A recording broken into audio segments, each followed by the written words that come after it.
جو بندہ اس درود پاک کو جمعے کے دن صرف 11 بار پڑھے گا، اب اس کے فائدے سنیں۔ اب وہ جو درود پاک ہے وہ درود پاک بھی آپ سن لیں اور اس کے فائدے بھی سن لیں۔ اس درود پاک کا پہلا فائدہ یہ ہے کہ روز معاشر اس کو پڑھنے والے شخص کا میرے کملی حالی کے ہاں وہ مقام ہوگا جو حضرت بلال کا مقام ہے۔ صرف جمعے کی نماز کے بعد 11 بار پڑھنا ہے، اور یہ اس کا پہلا فائدہ ہے۔ کتنی بار؟ کتنی بار؟ کتنی بار؟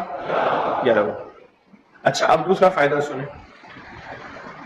دوسرا فائدہ یہ ہے جو اس درود پاک کو پڑھے گا اس کا چہرہ روز معاشر اور زندگی میں کبھی مسک نہیں ہوگا، سیاہ نہیں ہوگا، خنزیر اور بندر نہیں بنے۔ اس کا چہرہ مسک نہیں ہوگا، سیاہ نہیں ہوگا، خنزیر اور بندر نہیں بنے۔ تیسرا اس کا فائدہ یہ ہے جو اس کو پڑھے گا فرشتے اس کو محبت سے اکرام سے پیش آئیں گے، اور موت کے وقت اس کے فرشتے اس کے خود کام آئیں گے، سختی نہیں کریں گے، خود کام آئیں گے۔ بڑی گہری بات ہے، موت کے وقت فرشتے خود اس کے کام آئیں گے۔ چوتھا فائدہ اس درود پاک کی پڑھنے والے کو کیا ہے؟ اس کو وہ آنکھوں کی وہ روشنی ملے گی جو حضرت عمر رضی اللہ تعالیٰ عنہ کو ملی تھی۔ وہ کیسے؟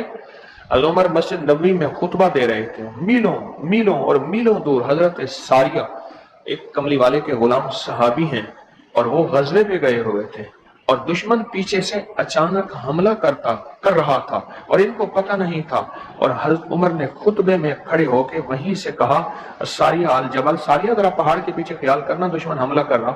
حضرت ساریہ آئے تو وہی لمحہ، وہی وقت، وہی ساتھ، وہی کھڑی بتائی، اور فرمایا کہ میرے پاس حضرت عمر کی رضی اللہ عنہ کی آواز آئی تھی، اور عمر نے فرمایا تھا ساریہ ذرا پہاڑ کے پیچھے خیال کر، اور میں نے خیال کیا تو دشمن شب خون مار رہا تھا، اچانک حملہ کر رہا تھا، اور میں نے وہ بس سنتے ہی اس طرف کیا تو دشمن ناکام ہو گیا۔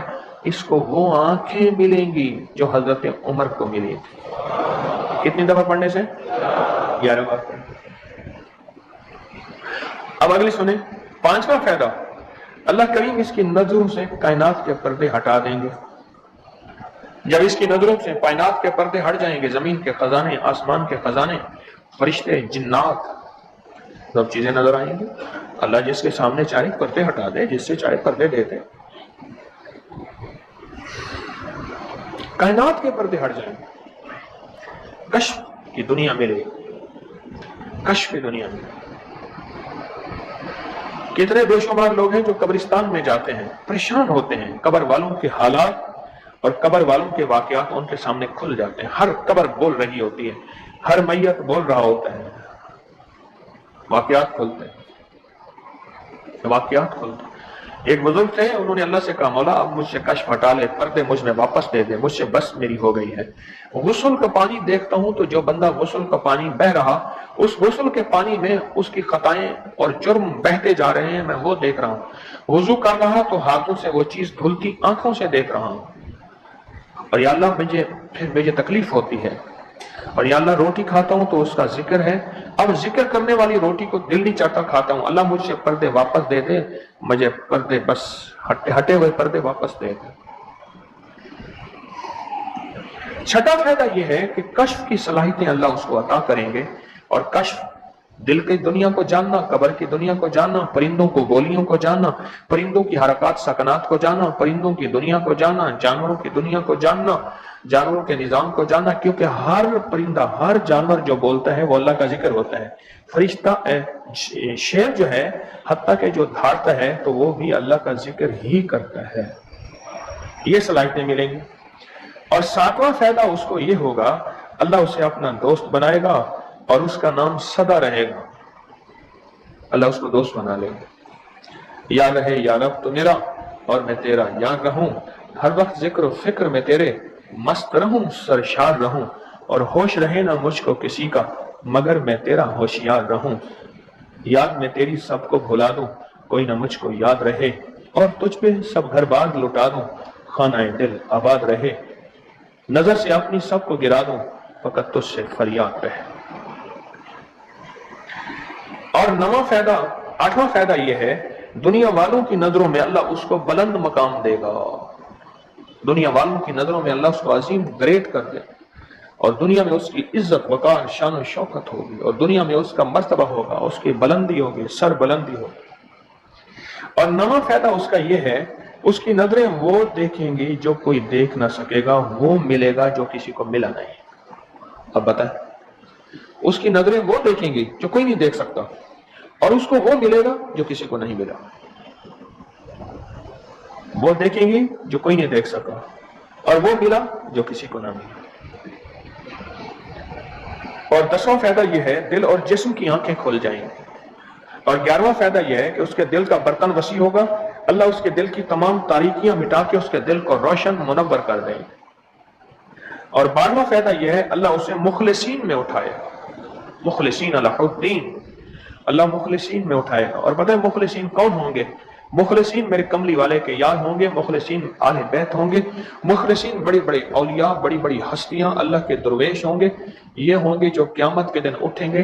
جو بندہ جمعے کی نماز کے بعد صرف 11 بار یہ درود پاک پڑھے گا، اللہ اسے مخلصین میں اٹھائیں گے۔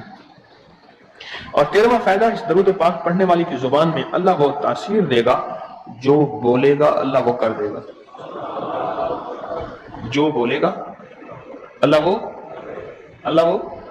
ہاں۔ اور 14واں فائدہ، اللہ اس کی تمام روحانی اور جسمانی بیماریوں کو دور کر کے اسے صحت عطا فرمائے۔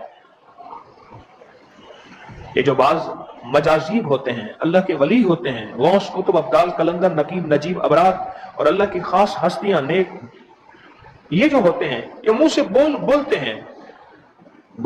ہیں اور ہو جاتا ہے۔ بولوں میں وہ زندگی آتی ہے، بولوں میں وہ تاثیر آتی ہے، بولوں میں وہ کائنات آتی ہے، وہ چیز ہوتی ہے۔ صرف 11 دفعہ پڑھ لیں، تاثیر مل جاتی ہے۔ ایک صاحب سیاسی آدمی ہیں، مشہور ہیں، مجھ سے کہنے لگے، میرے ایک پیر صاحب تھے، انہوں نے مجھے ایک وظیفہ دیا تھا، میں جو بولتا تھا میری بات مان لیتے تھے۔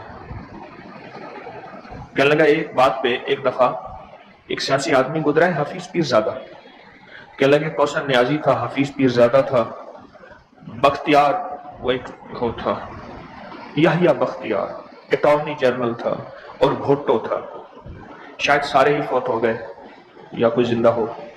کہنے لگے یہ بیٹھے تھے، ایک چیز پہ بحث ہو رہی تھی اور کوئی چیز فیصلہ نہیں ہو پا رہا تھا۔ کہنے لگا میں نے وہ وظیفہ پڑھا اور جا کے بیٹھ گیا۔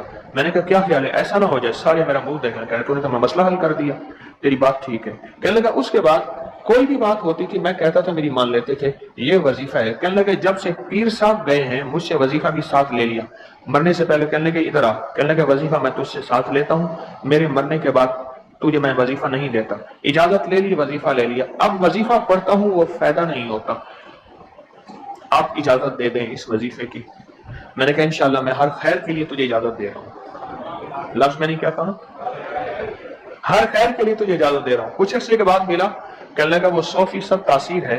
میں نے کہا میں نے اپنے جتنے بھی مخلصین ہیں انہیں جو وظائف کی اجازت ہے اپنی زندگی تک نہیں، زندگی کے بعد بھی اجازتیں دی ہوئی ہیں، زندگی کے بعد بھی اجازتیں دی ہوئی ہیں۔ اور اس کا 15واں فائدہ ہے، اللہ اس کی روزی کی تنگی کو دور فرما کر غیب کی روزی اسے عطا فرمائیں گے۔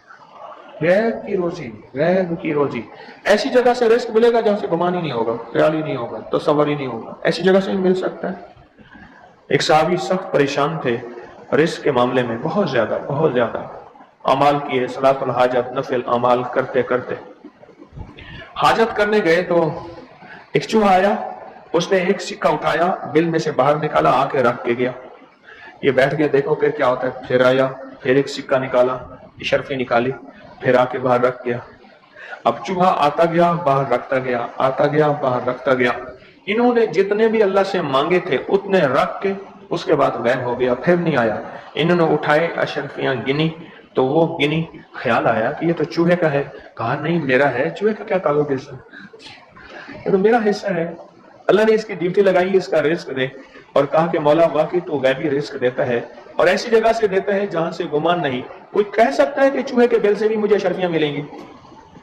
کون گمان کر سکتا ہے چوہے کے بل سے اشرفیاں ملیں؟ کوئی گمان کر سکتا ہے؟ اسے کہتے ہیں غیبی رزق، ایسی جگہ سے رزق ملے گا جہاں سے گمان نہیں، جہاں سے خیال نہیں، جہاں تصور ہی نہیں، ایسی جگہ سے رزق۔ خیال نہیں، گمان نہیں، تصور ہی، ایسی جگہ سے رزق ملے گا۔ اب کتنا فائدہ ہو گیا؟ 15 ہو گئے، 17 فائدے ہیں اس کے۔ 16واں فائدہ اس کا یہ ہے، اللہ پاک اس درود کے پڑھنے والے کو ایسی نعمت عطا فرمائیں گے جو دنیا کے ولی کتب ابدال غوث قلندر بڑے بڑے اولیاء اس نعمت کو مانگتے آئے اور کوشش کرتے آئے، اللہ اس کو وہ نعمتیں عطا فرمائیں گے۔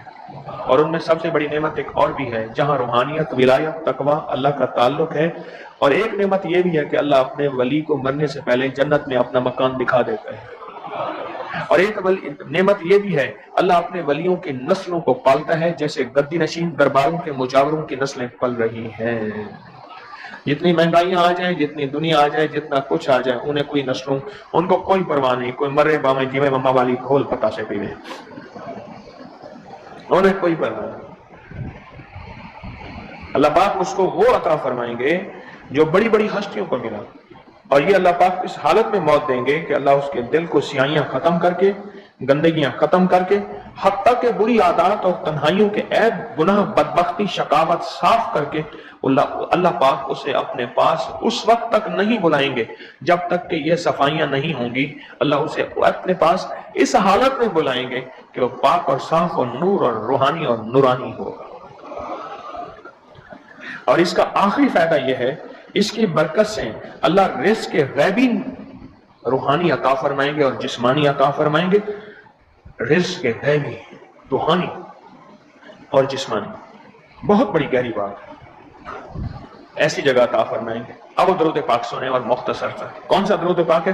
اللہم لک الحمد کما انت اہلہ وصلی علی محمد کما انت اہلہ وفعل بنا ما انت اہلہ فانک انت اہل التقوی واہل المغفرہ۔ آپ میرے ہر درس میں سنتے ہیں، اور میرے خیال میں آپ کو یاد بھی ہو گیا ہوگا، اتنی دفعہ سنا ہے کہ یاد بھی ہو گیا، اتنی دفعہ سنا ہے کہ یاد بھی ہو گیا۔ یہ ہے صرف جمعے کی نماز کے بعد اس کو کتنی دفعہ پڑھنا ہے؟ اب میں پڑھتا ہوں، آپ گھڑی دیکھیں اس میں کتنے سیکنڈ لگتے ہیں۔ اللہم لک الحمد کما انت اہلہ فصلی علی محمد کما انت اہلہ وفعل بنا ما انت اہلہ فانک انت اہل التقوی واہل المغفرہ۔ 10 سیکنڈ لگے، تو 11 دفعہ پڑھنے سے 110 سیکنڈ ہے، ایسے 1 منٹ 10 سیکنڈ، 1 منٹ ایسے 2 منٹ، آپ بولے 2 منٹ، ہم عموماً کہتے ہیں بس 2 منٹ میں آیا، 2 منٹ 2 منٹ 2 منٹ 2 منٹ کہتے ہیں نا، ہم ہماری زبان میں ایک لفظ استعمال ہوتا ہے 2 منٹ، 2 منٹ کے اندر کام ہو گیا اللہ کی مہربانی سے۔ 2 منٹ۔ اب بولو، اگر یہ کوئی بندہ صرف 2 منٹ کا یہ لفظ یاد کر لے اور جمعے کے بعد صرف 2 منٹ کے لیے بیٹھ کے اس کو 11 دفعہ پڑھ لے